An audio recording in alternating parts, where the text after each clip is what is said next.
Welcome to the Varahi real estates. మీరు కనుక ఛానల్ని సబ్స్క్రైబ్ చేయనట్లయితే సబ్స్క్రైబ్ చేసుకోండి. అట్లాగే రియల్ ఎస్టేట్కి సంబంధించినటువంటి మరింత ఇన్ఫర్మేషన్ కోసం ఈ ఛానల్ని ఫాలో అవ్వండి.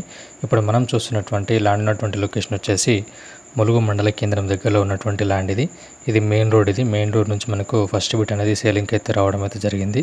ఇది మనకు మెయిన్ రోడ్ నుంచి మనకు ఫస్ట్ బిట్ ఇది చూడొచ్చు. మనం ఇది గేట్ లోపలికి వెళ్ళినట్టయితే ఇది మనకు సేలింగ్ ఉన్నటువంటి ల్యాండ్ ఇది. ఇక్కడ మనం ఫ్రీ కాస్టింగ్ వాల్ అయితే ఏర్పాటు చేయడం జరిగింది. ఇక్కడ చుట్టూ కూడా మనకు కాడిల్ వేసి బౌండరీ అయితే ఏర్పాటు చేయడం జరిగింది. స్క్వేర్ బిట్లో ఉన్నటువంటి ల్యాండ్ ఇది, రెడ్ సైడ్ ల్యాండ్ ఇది. రోడ్ నుంచి మనకు ఫస్ట్ బిట్లో ఉన్నటువంటి ల్యాండ్ ఇది. ఇదే మనకు ల్యాండ్ లోపల ఉన్నటువంటి వ్యూ ఇది. ఈ ల్యాండ్ ఉన్నటువంటి లొకేషన్ నుండి వర్కల్ శ్రీ విద్యా సరస్వతి టెంపుల్ అనేది 2.5 కిలోమీటర్ డిస్టెన్స్లో ఉంటుంది. అలాగే ములుగు రాజీవ్ రహదారి అనేది 3.5 కిలోమీటర్ డిస్టెన్స్లో ఉంటుంది. ఈ ల్యాండ్ ఉన్నటువంటి లొకేషన్ అనేది HMDA పరిధిలో ఉన్నటువంటి ల్యాండ్ ఇది. ఈ ల్యాండ్ సరౌండింగ్ ఏరియాలో ఫంక్షన్ హాల్స్ అట్లాగే ఫామ్ ల్యాండ్స్, ఫామ్ హౌస్ అయితే ఉండడం జరిగింది. రాబోతున్నటువంటి త్రిబుల్-ఆర్కి ఇది 5 కిలోమీటర్ డిస్టెన్స్లో ఉంటుంది. శాకారం దగ్గరలో ఉన్నటువంటి ఫుడ్ ప్రాసెసింగ్ యూనిట్కి 4 కిలోమీటర్ డిస్టెన్స్లో ఉంటుంది. షామీర్పేట ఓఆర్ఆర్కి 24 కిలోమీటర్ డిస్టెన్స్లో ఉంటుంది.